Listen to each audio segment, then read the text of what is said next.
Hi, wonderful people, you lovely, excellent, wonderful, proud, independent, glorious human beings. What a splendiferous honour you are to our species, all of you, individually and collectively, whether you operate as part of a network or a group or a ring, sometimes it's referred to as a ring, or if you're just like a lone, kind of like, zero fucks, kind of chauvinistic monster, toxic masculinity, I don't know, or some egocentric, self-absorbed, narcissistic female with too much makeup on and probably a drug habit. I salute you, because I am a pathetic coke sniffing egomaniac and haven't really got much of a life. But I've got my brother there. I really love him a lot. He's a good lad. He doesn't love me quite as much as I love him, because he's had such a hard life. I'll hopefully ring him in a bit. I've got my sister. I don't ever speak to her, probably because of a lot of different factors. I saw a quote by Bob Marley a little bit earlier on my phone. I really felt it. I really sympathised with it, and I thought, fair play, And it said, problem with the world is that people are being hated when they're real and being loved when they're being fake. And that's, there's a profundity in that. And, not without due diligence to the emotional trauma and sort of journey that everyone has faced through the emancipation of apartheid and the African diaspora, many of whom populate these hospitals for some reason or another. They're just all from Nigeria, or 80% of them are. And they're very friendly. They are warmer. They're like, there's a guy from Zimbabwe I get on with particularly well, who works here. Anyway, I've had a bit of paranoia. I'm just going to make a video about it. It'll only get like 6 views or 7 views, and it doesn't really matter because security services and police already know that I'm here, I expect.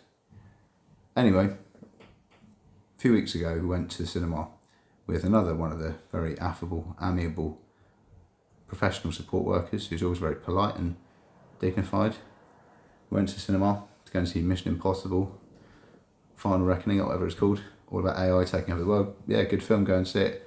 But he said, we can't separate if we go in a group. We have to, if someone wants to go for a wee or for a fag, we all have to get up and leave. And he's very proscriptive about that. We went to go and see a cinema, another movie within the cinema. That was 28 years later. Very lucky to be taken on cinema trips. Nicest, abduction ever, really. But yeah, so we went to go and see this film. This guy, the support worker, sort of got his phone out, which I was a bit like, it says turn your phone off, bruv. You not still got your phone on? Like, it's lit up, and everyone was in the front row, and the row in front behind me, I was sort of looking at him. Anyway, like 3 minutes later, I just see out the corner of my eye in the darkness that they've sort of shiftily doing one. And I was like, oh fuck, am I not supposed to be with you? Like, fucking camera didn't work. Am I not supposed to be joining you? And they were like, oh yeah, I suppose you can if you want, So I went out the front and had a couple of roll-ups with the guys, and then we went back in and enjoyed the rest of the movie. But I've had this thing about the staff dressing up in the similar clothes to me. It's happened every time I've been to a Signet hospital, and it could be in my head, but like, I swapped for a line of coke with this little Chinese guy who you might have seen around Stokes Croft and St Paul's and raves in Bristol. You recognise him. He's always down at the Jamaica Street hostel around there, like around Turbo Island.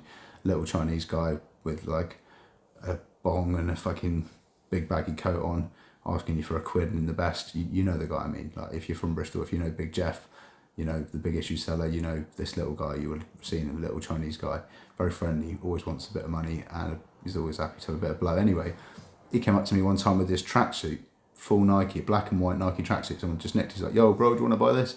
I was like, just scored some coke, and I said, "Nah, just I'll just give you a line." So I went and got my phone, like went around the corner with him and chopped him a decent sized line.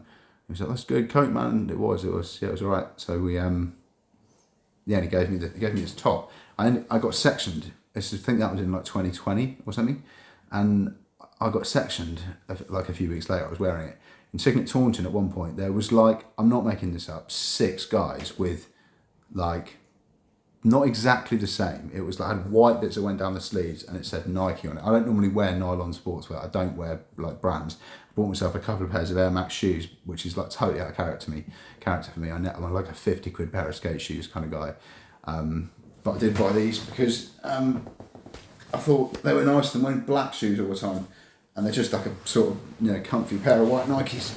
And I didn't give the money to Sudan, which I have got ongoing issues with. I've just got the money back that I lent to my brother, or a little bit of it, so I might have to get on my charitable donations tonight, but I digress. Into my own moral machinery. So I got this fleece anyway. I was in the cinema, I was wearing this fleece. I got this fleece, this custom fleece. It says Brodie McLeod service user, similarly unique. And it's got on the front Brodie McLeod service user. And I also bought this ID badge just to demonstrate that anybody could walk into a hospital and pretend to be a nurse or to pretend to be a doctor, only in like some sort of fantastically corrupted criminal hospital. But like, this doesn't make me any more qualified than anybody else, and anybody can get one. And I've got a long black coat, and everyone was wearing long black coats. Like, people of different ethnic origin to me, you try to say they're impersonating me. It's definitely just paranoia. There's a guy that's like got a mole on his face in the same place as mine, but he's like in his 50s and he's African, but he is 6'3". He's got a mole on his face and he's balding, and he's wearing a long black jacket, double-breasted jacket.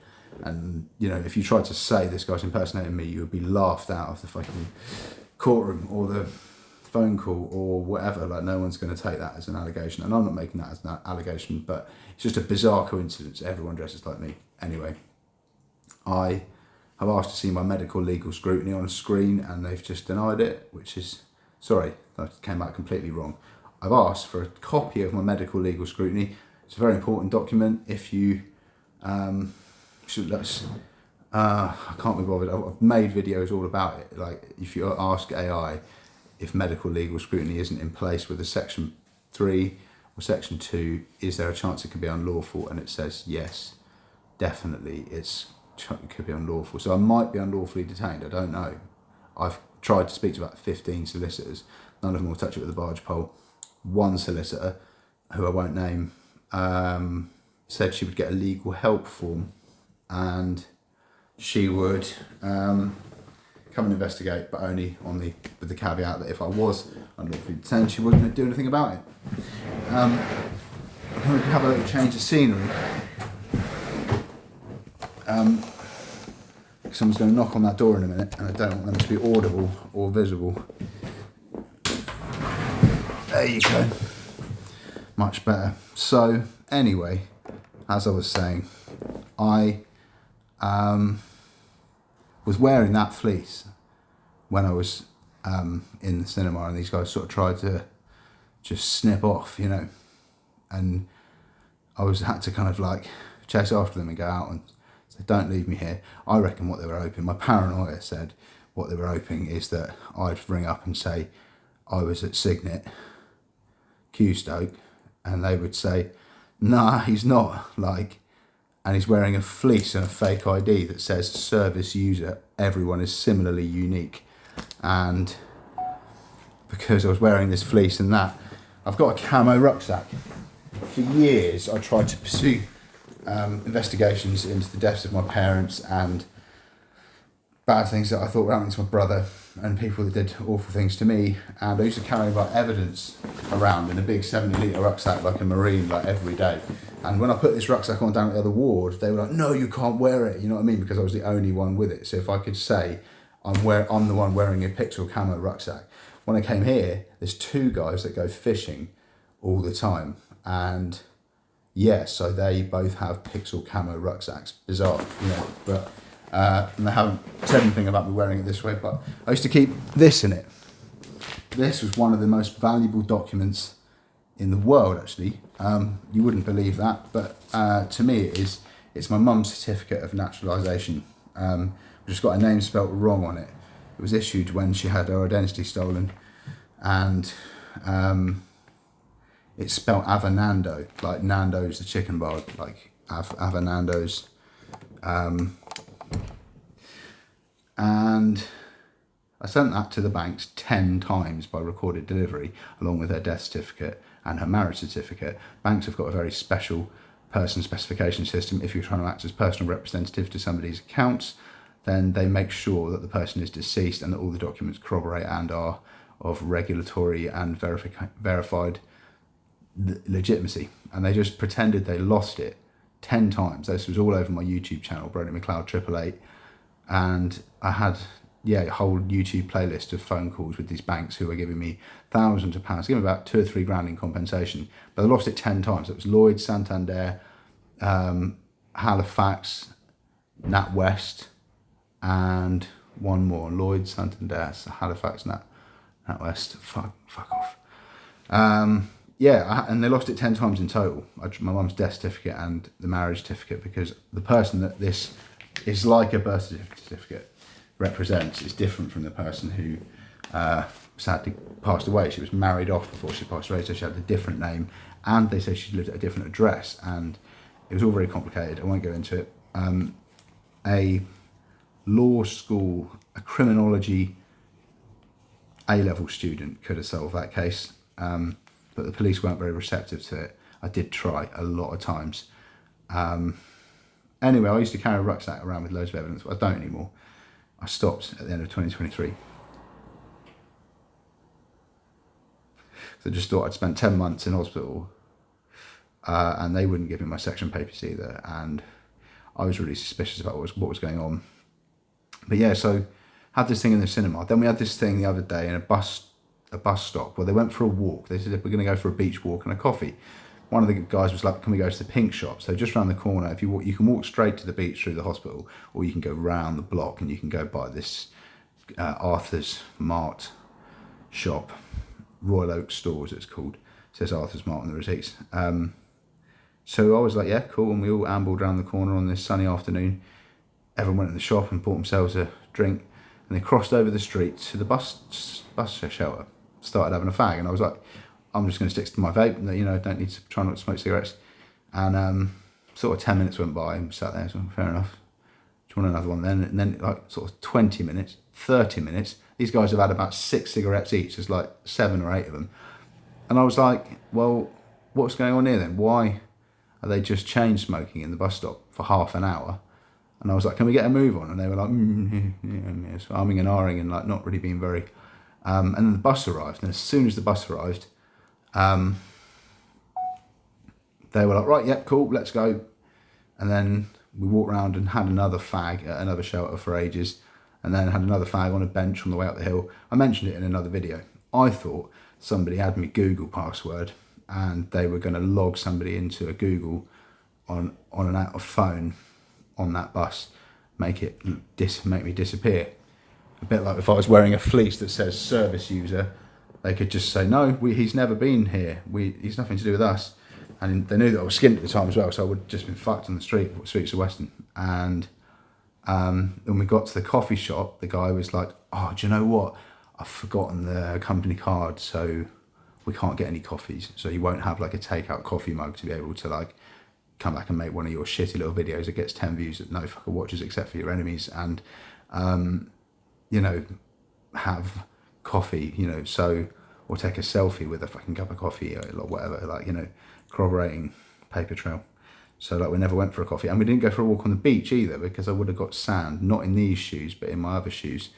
And that would have meant that I hadn't caught the bus, and I had gone to the beach. So they sort of sacked off the beach, sacked off the coffee, and just had loads of ciggies in this sort of like circled sort of four-sided bus shelter looking thing on the grounds of this hospital, nothing to do with buses, and you can't get a bus from there. It's just a little shelter thing. Anyway, this morning, 15 minutes has taken me to tell you two simple bits of information. This morning, I slept in my jeans last night, right, on my bed. This is on my bed. I bought a mattress topper and bed clothes from IKEA because the piss-proof ones just make you sweat like a nonce in Mothercare. And it's disgusting. You wake up all pruny and like you've been in the bath. So I bought a mattress topper and duvet and pillows for 100 and odd quid about 6 months ago. And I fell asleep. I took some lorazepam and then I took my clonazepam. I fell asleep on top of the mattress last night. I got my passport a few weeks ago, right? And I keep it in this pocket. These G-Star Raw jeans. And these G-Star Raw jeans, you can see, that's where... Wait, no, you can't see. That's where the outline of this passport is. You can see how far it fits in. From the top of my pocket, the passport is here, right? And it goes all the way down to here. Really deep pockets, these jeans have got, quite baggy. I fell asleep and my passport had fallen out my pocket onto my mattress this morning, and it was left on my bed as I left. When we're in the morning meeting, having a coffee and a chat with everybody on the ward, planning the day at 10 a.m, the maintenance team suddenly arrived and said, is it okay if we go and to test all the flushes on the toilets? And we need your consent to go in your rooms. And because I was in the meeting, I was like, yeah, okay, you can do that. And I thought nothing more of it. They don't do these flush tests. I don't think they do that every Friday. They do it every so often. Anyway, all of a sudden, a couple of service users went off into town, and they came back, and I dawdled around between sort of scrolling through social media in here and lying on my bed and just sort of thinking and feeling morbidly depressed and very lonely and paranoid and not very good.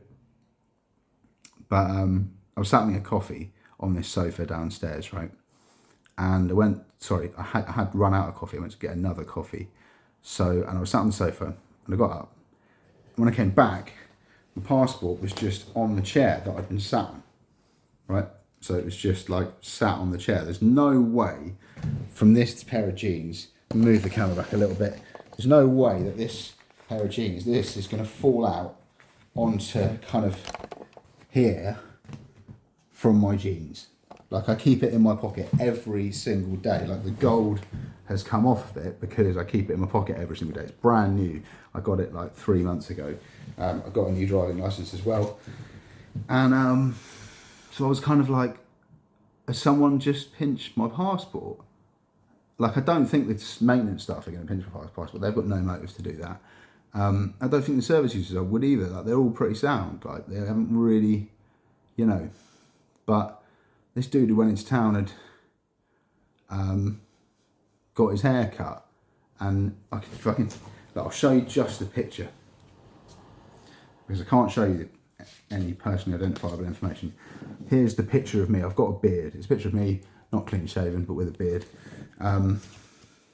This guy's got a beard a bit like mine, and he'd got his hair cut at the sides to be short, just like mine, but then it's much longer at the top.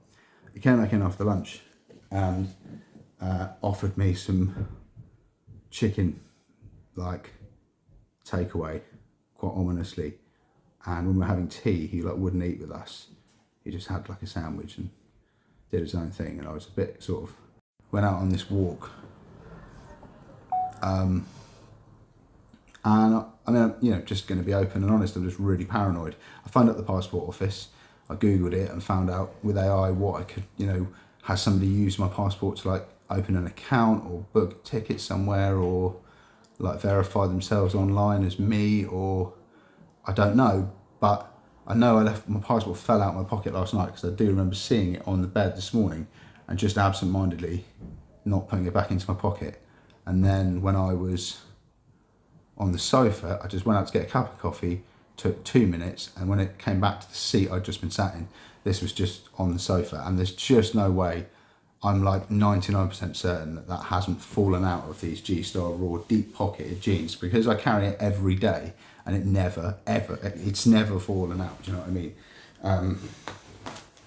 So I'm kind of, they can only check with border force if someone's used it, and I don't want to cancel it if my passport has been temporarily stolen, so I've got it back now, like, do you know what I mean? So that's not really an issue, but it is kind of putting the willies at me, because I'm sort of thinking, what if someone's like bought me tickets to like an Eastern European gulag and I'm going to be renditioned in the night? I mean, there's nothing that doesn't scare me about that, and that's why I'm making this video, sort of.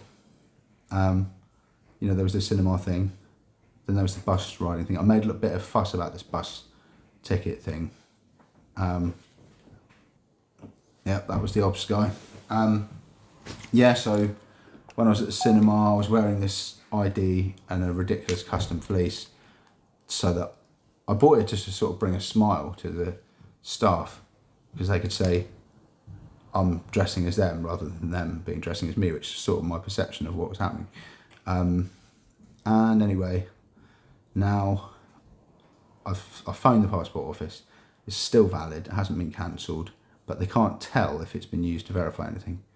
I don't know, look, let's have a look at see if I've still got the grok.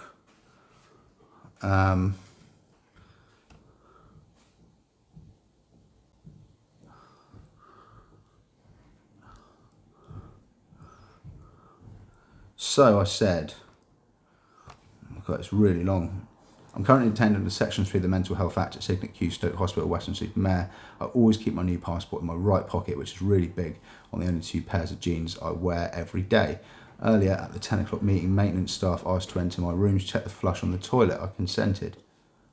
When sat on the sofa a couple of hours later, I left momentarily to get a coffee. When I returned, the passport was just sat there where I'd sat on the sofa. I don't think it's plausible it could have fallen out of the front jeans pocket without me noticing. I'm wondering if I may have left it in my room whilst I wasn't wearing the jeans, or alternatively the staff may have picked it up whilst I was distracted in the 10 o'clock morning meeting. If it was temporarily stolen, I don't know how or what I should do about it. The hospital is pretty corrupt in my opinion. Sadly, I've got a poor opinion of Signet, and the way it just appeared where I've been sat with no plausible likelihood of it falling from the deep front pocket is raising my suspicions. What can I do to make sure that nobody has booked flights, made or opened accounts, or committed any other kind of identity theft?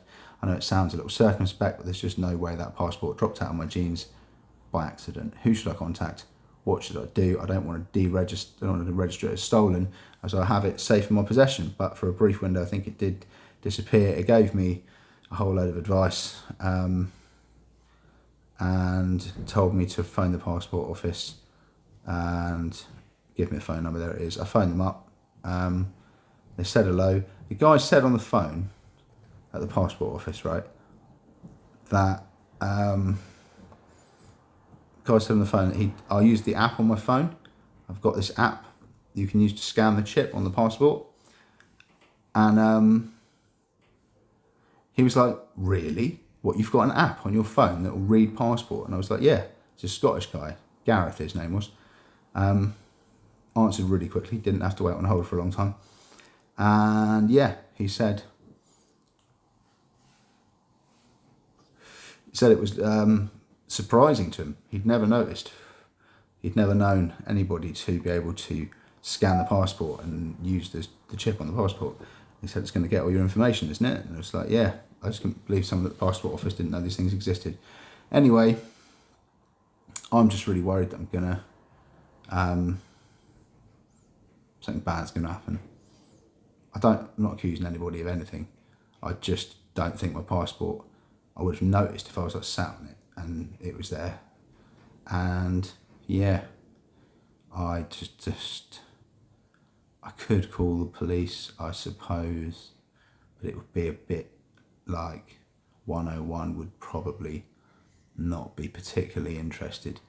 It's like, right, so you've got the passport now, Mr. McLeod, and it's still valid, but you're not sure where it was for a few hours this morning, and you're in a psychiatric institute. Okay, well, that's fine, mate. Do let us know if anything else you need to bring to our attention, which there is. Probably. Yeah, I found a solicitor like to do with unlawful detention, and she said that she would investigate, get a legal help form, investigate, but in the instance that I am unlawfully detained, she would not move to prosecute this hospital. And I had loads of complaints about recording and staff defacing their ID badges, refusing to show ID, writing their name illegibly in like scrawled handwriting on all the documents, spelling my name wrong. Another very serious complaint about somebody who candidly made comments and mockery about having committed a serious sexual assault to me, which I believed, if I'm honest with you. And I've got an ongoing investigation with the manager and the safeguarding team with that. He's quite a likeable guy. I don't really believe that he could be so evil. Which is why I was so shocked. I won't give away any of his personally identifiable information, but we got on quite well. I think he did hate me. He found me to be an arrogant, sort of egocentric prick, which I sort of am. I love the sound of my own voice, and just some fat balding 40-something with no life that a lot of people hate now. I've also got a lot of potential. I'm a very empathic and compassionate, creative genius who, if left to their own devices, wouldn't do anybody any harm, and probably in a city like London could make the world a much better place with friends and family around me. But we'll have to see what cards I get dealt. And you've been watching for 27 minutes now, so you've probably had enough. But anyway, I think somebody tried to misrepresent me today. I wonder if they did. Because as soon as I picked up the passport, they saw me looking at it and I was like, what the fuck, where's this come from? And then two people just sort of left the room. One guy went and sat straight in the room with one of the members of staff on the laptop in the kind of multi-faith room, which isn't suspicious at all. And he's a nice guy, so I don't really think I've got anything to worry about. But when you're mental, these things, little things like that, you just start to draw connections, Thanks and sorry. Sorry if I've been in a kind of state of mind that has been devoid of necessary tact and compassion, or following on from the lead of the other people. I don't know, man, shit's got so dark. It's like I've got such a warped view of everyone and humanity.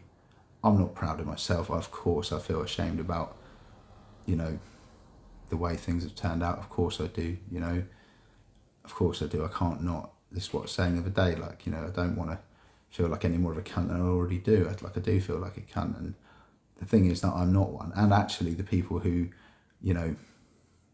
I've accused aren't either, which is what's so sad about it, really, because people, don't really need me to point out their shortcomings for when they have had them. My friends, narcissistic as some of them might be, they don't give a fuck about my mental health until I suddenly react, and then I'm a bad guy,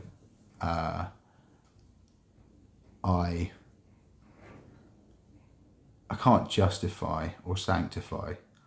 I made a video about the worst things I've done, but other people have done, I'm sure, I'm fucking certain, far, far, far worse things in a premeditated, planned, calculated, and very sort of rewarding way. And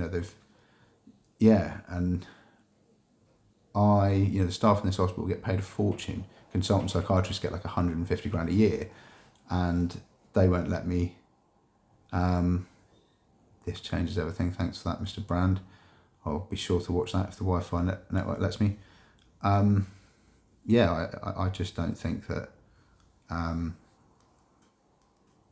just don't think that for 150 grand they should be flouting the regulations of the GMC and the British Medical Council, the British Medical Journal, the Royal College of Psychiatry, NHS. Every fucking authority on the issue says you can use your phone to take a voice note of a consultation. They don't let me, and they just say nope. But anyway, look, it's half an hour. Hopefully I'll still be around tomorrow, and you'll be able to watch another one of my videos. Cheers.